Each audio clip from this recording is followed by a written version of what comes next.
Hello and welcome to Geek on My Sleeve. My name is Carl, and today I have my good friend John joining me, and we are going to be doing, with our best intentions, a spoiler-free book review of Dungeonborn, Book 1 of the Divine Dungeon series. There is currently 5 books in the main series, along with a couple side quests, if you will.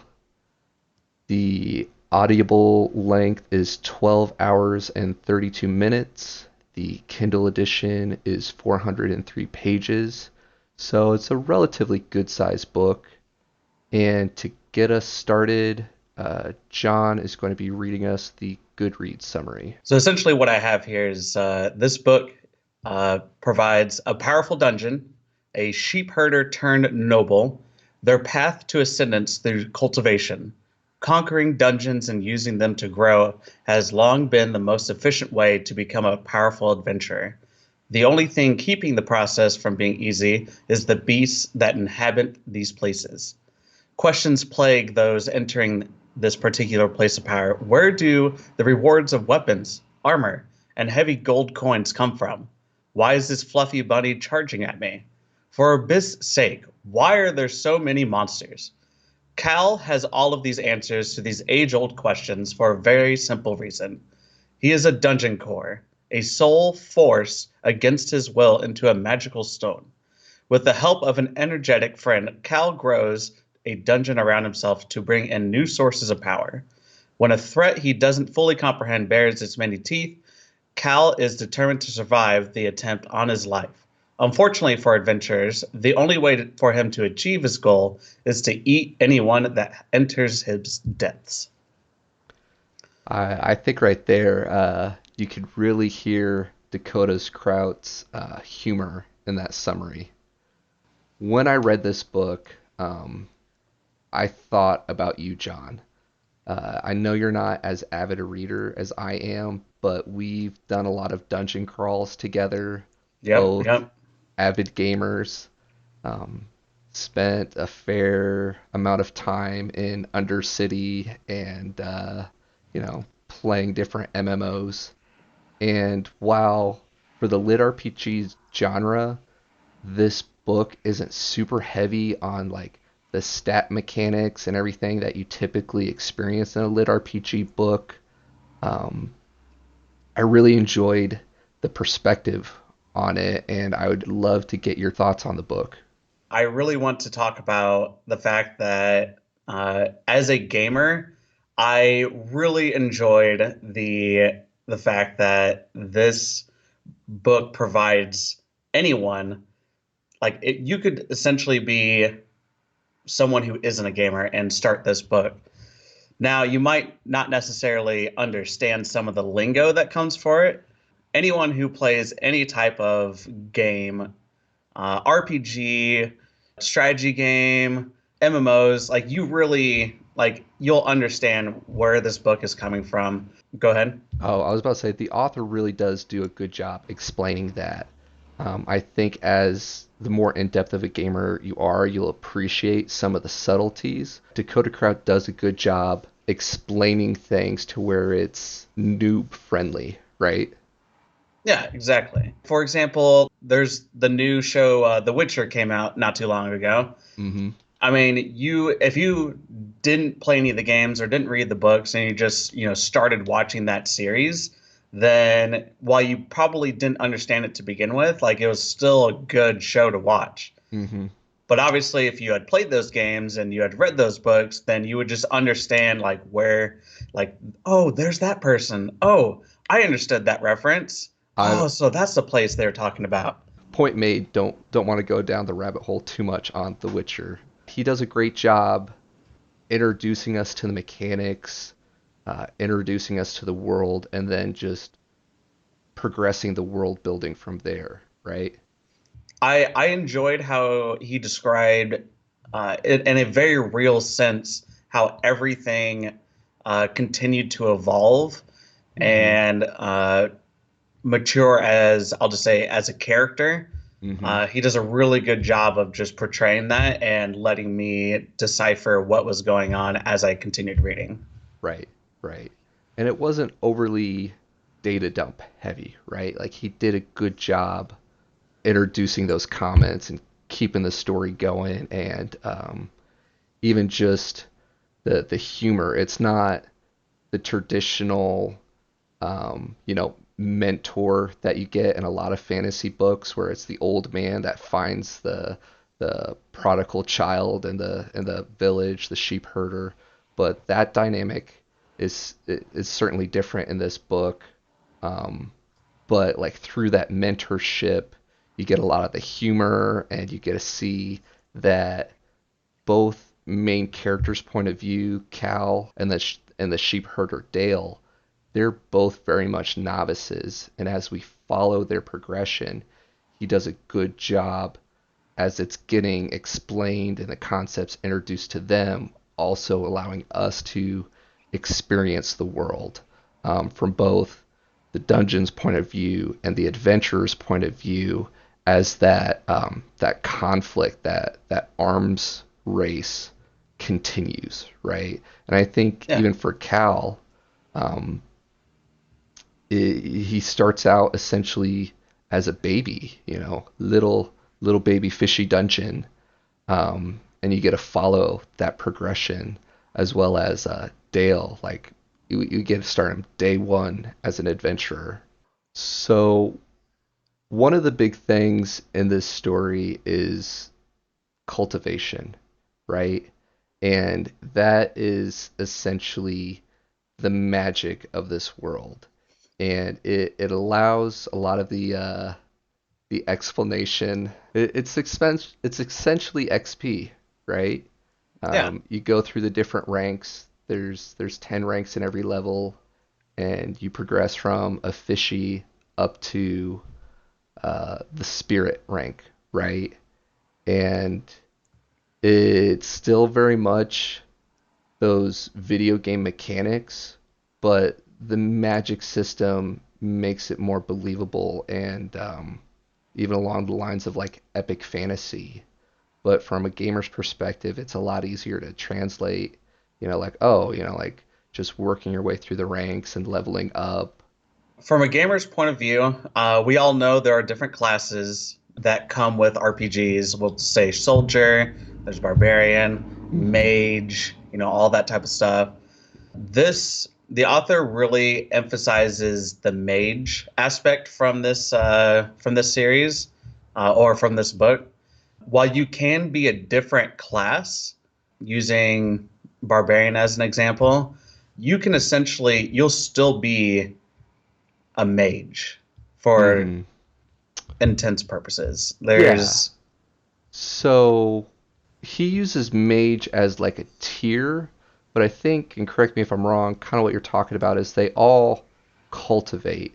They all have essence, and then they all have more um, natural abilities that they're more inclined to, right? Like earth essence, fire essence, and at the lower ranks, you typically only have access to your primary essence, right? I'm pretty sure at lower tiers, everyone finds out about, what type of, like, whether they're earth essence or fire essence, like Mm-hmm. at the very beginning. Mm-hmm. And they go to certain points, or destinations where that type of energy is Right. like it's everywhere. So it's They can super initially easy. only Yeah. cultivate from that essence, right?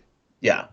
So like if you're a fire essence, then you kind of want to be in a very hot area like Mm-hmm. volcanoes, or Mm-hmm. like islands, being in the equator, somewhere around there. Yeah, yeah. Close to where that essence is more natural, or the dungeon is more attuned to it. And we learn early on that's what partially makes Cal so unique, right? Because there doesn't seem to be any essence affinity. It's all of them. So you get introduced to a lot of interesting characters who come there for that very reason, and why this is just such a hot spot. Exactly. And then going into Dale, Dale, being that sheep herder, growing on that mountain that Cal is now a part of, Mm-hmm. or he essentially like he's going to be one of those first people finding out about him, Right. or I guess Cal could be anything really, but uh, and then like you get to experience becoming an adventurer for the first time. Uh, Yes. Yes. And since his unique circumstances that lead him to essentially own that dungeon and get the finder's fee, it all happens in the first couple of chapters. But because of those opportunities, we're able to see even that much more of the world as he interacts with those higher level characters, right? Those more influential people. And as far as like the first book goes, it's not a really long book, yet I feel Dakota Krout did a great job introducing us to the world and building the world without bogging us down, right? And while yeah, I feel he did a great job um, explaining kind of those game mechanics to noobs, um, and that certainly helps, kind of like fill in the details and how it works. He does a great job explaining it. Um, I really enjoyed the world building. I really enjoyed the humor through a lot of the main characters. For the combat, it really it took me back to the nostalgia from back to doing those dungeons with my buddies, yep, grinding it out, doing those boss fights. yep. And while Go through. Wow. Yep. yeah, and while I'm trying to think of MMOs, most of those dungeons stayed stagnant, like they didn't scale up. Like obviously, like raids were different, where you do further progression, but you really get a unique perspective into the dungeon side of things and why different dungeons scale the way they do. The main difference between, I'll just say, WoW Dungeons versus this book is you also have the perspective of the dungeon that continuously evolves Mm-hmm. into harder versions of itself. One day, it could be super easy for you, and then Mm-hmm. give it like a week or so, it learns, it Yeah. knows what's going on, Yeah. and so like the next week, it could be significantly harder. Yeah. So And he does a good job explaining that, right? A lot of times in fancy books, it gets tiresome having these overpowered characters. And while we get to see these characters grow, both Cal and both Dale, in my opinion, they're no means overpowered, which is refreshing. Like the threats are real. Um, it's not, it's pulling from your poster behind you. It's not like One Punch Man where Dale just comes in yeah, and freaking, it's a saves the once. day, right? Yeah, um, but there's a yeah. lot of shows and games where like the main character is this special, unique person Mm-hmm. brought from like a random spot, or in this Mm-hmm. case, he's a sheep herder, and they're like, oh man, this person's a genius somehow. I don't know why no one found out about this before. Like Right. that is Right. not the case here. Like he is a No. sheep herder, and that's all he knows. No hidden talents, no like out of the Yeah. blue. Oh, I'm also the, the prodigal child, the son of, yada yada. Let me bust out this ultra awesome cultivation technique. He does get lucky at times. Started from a sheep herder, now he's a noble. How'd you feel about the combat? You enjoy it? I really enjoyed it from the dungeon's perspective Mm, because mm-hmm. I've never really considered before reading this book that aspect before, Right. and I've always experienced it from the adventure side. Combat wise, there's a lot of small skirmishes which Mm-hmm. really I enjoyed a lot, and Mm-hmm. then right when you're like, all right, I think let's time to get to the boss. Like the boss fights are pretty good. Yeah. They're a lot of fun. Dakota does a good job with the combat, in my opinion. Um, Overall, obviously, I recommended the book to you This really hit home for me, and I probably could have finished this in like a day or two, to be honest. because it was just Uh, that good, right? it was just that good. It's a good read. I really enjoy lit RPGs. I feel it's a good introduction to the subgenre. Definitely worth checking out. Final thoughts about the book, John? Highly recommend it, even if you're not a gamer or you feel you don't have time. Audible really helped me out with that. Like as I'm driving to my workplace, I listen to it. You know, driving home before I take a shower, that type of thing. Like it really helped me out with that. Just something nice to read and then potentially go to sleep to. So I enjoyed it. I agree. Forgive me for if I butcher this, but Vicus Adam, the narrator, does an amazing job Yep. with the voices, the characters. Vicus Adam does a great job with the narration of Dungeonborn. Huge fan of the audiobook. I've listened to it several times, and it's just great. Rather quick listen, rather quick read. I feel the story leaves off at a good point. I don't feel like it really left us hanging too much per se, but the good news is all five books of the main series are currently out, so you don't have to wait too long before you can jump into the next one. We are definitely going to be doing a Geek Out stream for this. My buddy John has been nice enough to uh, agree to join us for that. So we will be Yep. going more in depth, spoilers, all the fun stuff, and be doing that book discussion here soon. Check down below for links to where you can find out more details about that.